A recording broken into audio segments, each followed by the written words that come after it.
ഒരു വ്യക്തിയിൽ ഒരു പുരോഹിതനുണ്ട്, ഒരു ആത്മീയ ആചാര്യനുണ്ട്, ഒരു ഡോക്ടറുണ്ട്, ഒരു എൻജിനീയറുണ്ട്, ഒരു രാഷ്ട്രീയക്കാരനുണ്ട്.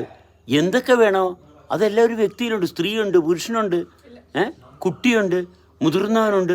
ഇതെല്ലാം ഒരു വ്യക്തിയിലുള്ളതാണ്. മനസ്സിലായോ? അതല്ലാണ്ട് ഇവിടെ ഞാൻ ഡോക്ടറാണ്, ഞാൻ പുരോഹിതനാണ്, ഞാനാണ് ആത്മീയതയുടെ കാര്യം തീരുമാനിക്കുന്നത്, അങ്ങനെ ഒരാൾ ഒരിക്കലും സാധ്യമല്ല. എന്നുവെച്ചാൽ നമ്മളിൽ ഗുരുത്വമുണ്ട്.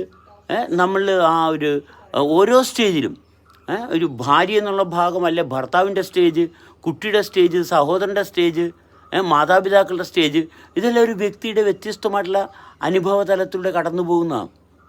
അതുകൊണ്ട് ഞാൻ ഇന്നതാണെന്നും പറഞ്ഞ് വരുന്ന ആൾക്കാരെ ഒരു കാരണവശാലും അവർ ജീവിക്കുന്ന മനുഷ്യരല്ല. എന്നുവെച്ചാൽ മനുഷ്യനിൽ ഇതെല്ലാ ലക്ഷണവും ചേരുന്നതാണ് മനുഷ്യൻ. അത് ഭയങ്കര രസമാണ്, ഇത് ഭയങ്കര സിമ്പിളാണ്. മനസ്സിലായ? അതുകൊണ്ട് നമ്മളുടെ ആത്മീയത എന്ന് പറയുന്നത് ഇറഞ്ഞ ഒരാൾ, അയാൾക്ക് ബാക്കിയുള്ള കാര്യത്തിലൊന്നും ഇടപെടാൻ പറ്റത്തില്ല. ഇതിൽ ആത്മീയത എന്ന് പറഞ്ഞിടത്ത് ഇങ്ങനെ കുത്തിയിരിക്കത്തേ ഉള്ളൂ. മനസ്സിലായി? വേറെ കാര്യമൊന്നുമില്ല. മനസ്സിലായി? നമ്മളെല്ലാ കാര്യങ്ങളും ചെയ്യണം, എല്ലാ കാര്യത്തിലും ഇടപെടണം. ജീവിതം എന്ന് പറയുന്നത് ഒരു സൂപ്പർ സംഭവമാണ്. അത് ജീവിക്കുമ്പോഴറിയാൻ പറ്റും. ഈ കാണിക്കുന്ന പൊട്ടത്തരമൊക്കെ ഓരോരുത്തർ കാണിക്കേണ്ട കാരണം ജീവിതം എന്താണെന്ന് അറിയാണ്ട് പുസ്തകത്തിൽ നിന്ന് വായിച്ചിട്ട് അതും ഇതൊക്കെ പറയും. ഇതിൽ വേറെ കാര്യമൊന്നുമില്ല. മനസ്സിലായി? നമ്മൾ ശ്രദ്ധിക്കുക. വളരെ സിമ്പിളാണ്, വളരെ സൂപ്പറാണ്.